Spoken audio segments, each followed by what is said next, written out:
This is a very close race. We're going to bring in our Washington Bureau Chief and Political Director, Rick Klein, to break down the latest poll numbers. Good morning, Rick.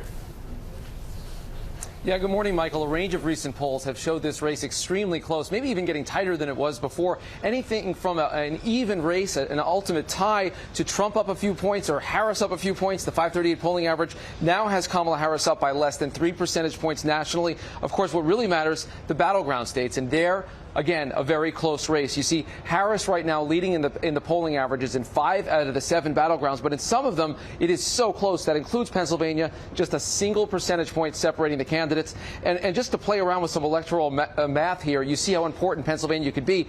If the 2 strongest states for Harris go in her direction and she takes Wisconsin, she takes Michigan, she wins the 1 electoral vote in Nebraska, she is on the precipice of the presidency, but she's not quite there. If Trump were to win those other states, he would be the next president of the United States. If, on the other hand, Pennsylvania falls to Harris, that is 270 electoral votes. That is the presidency. The whole ball game could come down to Pennsylvania, a state that Trump, of course, won in 2016 and would love to win again, Michael.